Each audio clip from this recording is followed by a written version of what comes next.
بسم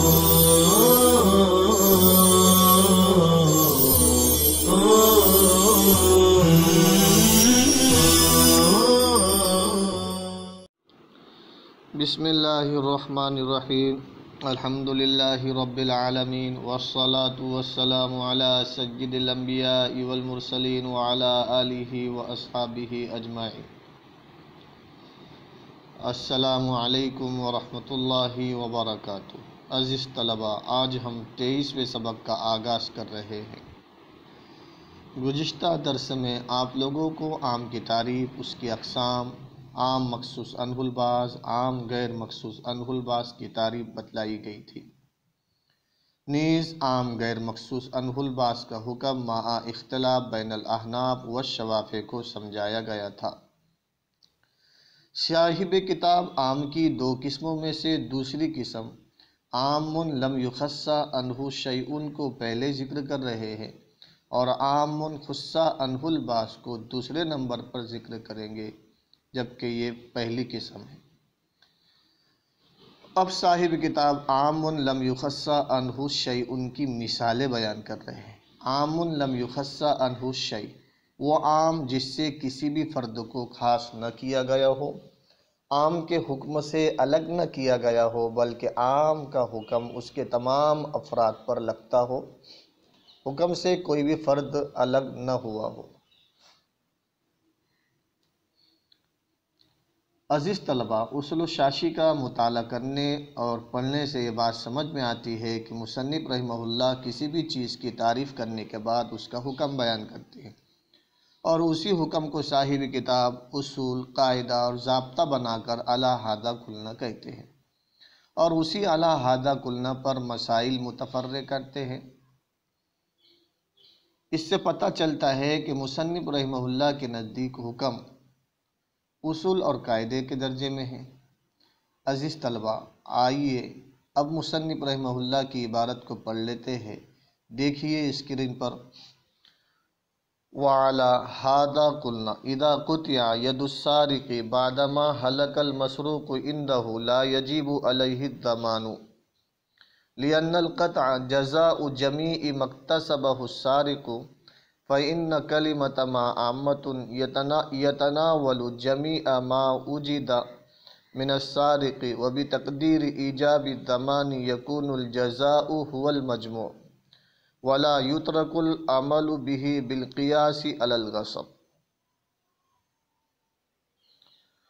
عزیز طلباء، اس عبارت میں صاحب کتاب نے عام غیر مخصوص عنہ البعض کی پہلی مثال بیان کی ہے، جس کے مقابلے میں قیاس آیا ہے، اور دونوں کے درمیان تطبیق دینے کی کوئی صورت بھی نہیں ہے، دونوں کو جمع کرنے کی کوئی صورت ممکن نہیں ہے۔ تو امام ابو حنیفہ رحمہ اللہ نے کتاب اللہ کے عام پر عمل کیا اور قیاس کو ترک کر دیا، اور امام شافعی رحمہ اللہ نے قیاس پر عمل کیا۔ مثال سمجھنے سے پہلے مسئلہ ذہن میں رکھے۔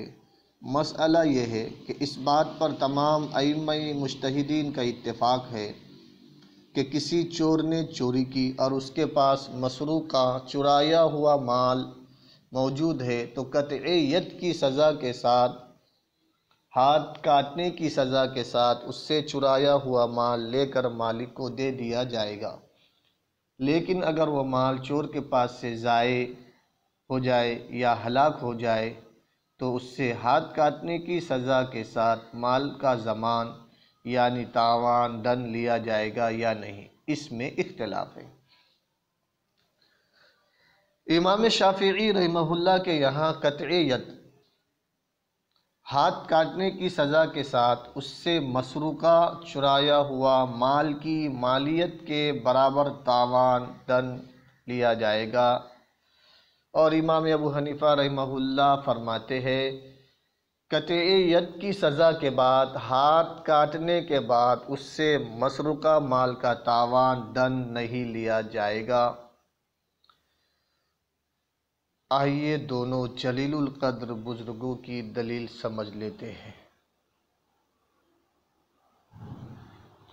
امام شافعی رحمہ اللہ کی دلیل۔ امام شافعی رحمہ اللہ کی دلیل، اس سے پہلے ہم غصب کو سمجھ لیتے ہیں۔ غصب کسے کہتے ہیں؟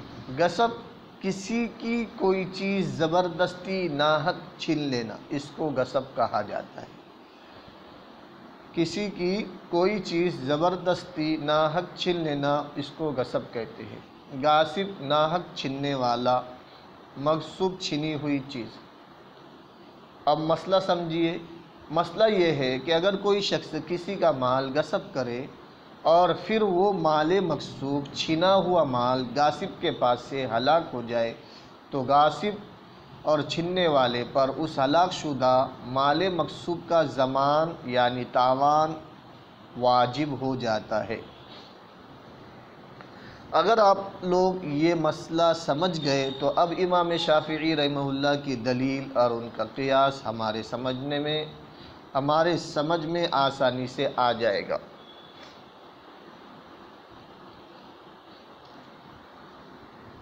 امام شافعی رحمہ اللہ کی دلیل۔ امام شافعی رحمہ اللہ سرقہ کو، چوری کو غصب پر قیاس کرتے ہوئے فرماتے ہیں کہ جس طرح مغصوب شدہ چیز غاصب کے پاس سے ہلاک ہو جائے تو بالاتفاق اس پر ضمان آتا ہے، اسی طرح اگر مسروقہ چیز سارق کے پاس سے ہلاک ہو جائے، چور کے پاس سے ہلاک ہو جائے تو اس پر بھی ضمان آنا چاہیے، کیونکہ دونوں میں علت مشترکہ مال غیر کا ہلاک ہونا ہے، اس لیے سارق اور چور پر ضمان آئے گا۔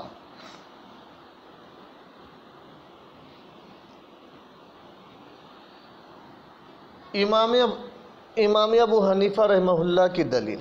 امام ابو حنیفہ رحمہ اللہ نے کتاب اللہ کی آیت والسارق والسارقۃ فاقطعوا ایدیہما جزاء بما کسبا میں ما کسبا کو بنایا ہے کہ اس میں لفظ ما عام غیر مخصوص عنہ الباس ہے۔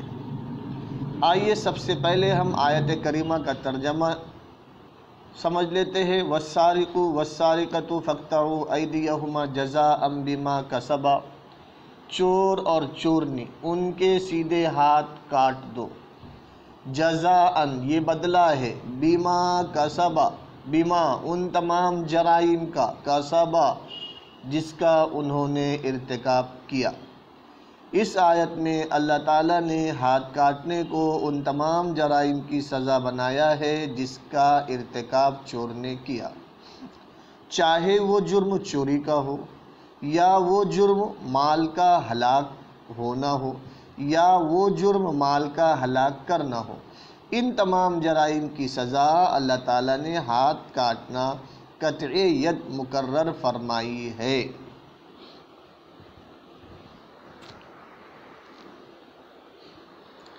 اب اگر ہم آپ کے قیاس کے مطابق، امام شافعی رحمہ اللہ کے قیاس کے مطابق اس پر ضمان کو واجب کرے تو پھر اس کا مطلب یہ ہوگا کہ صرف ہاتھ کاٹنا ہی چور کے تمام جرائم کی سزا نہیں ہے، بلکہ ہاتھ کاٹنا اور ضمان دونوں کا مجموعہ اس کے تمام جرائم کی سزا ہے۔ حالانکہ قرآن نے قطعیت کو ہاتھ کاٹنے کو ہی اس کے تمام جرائم کی سزا مقرر کیا ہے، تو ضمان واجب کرنے کی صورت میں کتاب اللہ کے عام پر عمل کا چھوڑنا لازم آئے گا اور کتاب اللہ کے عام کو قیاس کی وجہ سے ترک کرنا جائز نہیں۔ عزیز طلبہ، مصنف رحمہ اللہ نے وَلَا يُتْرَكُ الْعَمَلُ بِهِ کہہ کر امام شافعی کے اس قیاس کا جواب دیا کہ امام شافعی رحمہ اللہ کے اس قیاس اور کتاب اللہ کے عام ما کسبہ میں تعارض اور ٹکراؤ ہے، لہذا قیاس کو چھوڑ دیا جائے گا اور کتاب اللہ کے عام پر عمل کر لیا جائے گا۔ امام ابو حنیفہ رحمہ اللہ کے مسلک کی تائید ایک حدیث سے بھی ہوتی ہے جس میں آتا ہے کہ حضور صلی اللہ علیہ وسلم نے ارشاد فرمایا لا غرم علی السارق بعد ما قطعت یمینہ، کہ چور کا ہاتھ کاٹنے کے بعد اس پر تاوان نہیں ہے۔ عزیز طلبہ اکرام، امید ہے کہ آپ عام غیر مخصوص عنہ الباس کی پہلی مثال اور ائمہ کرام کی دلیل کو سمجھ گئے ہوگے۔ والسلام علیکم ورحمۃ اللہ وبرکاتہ۔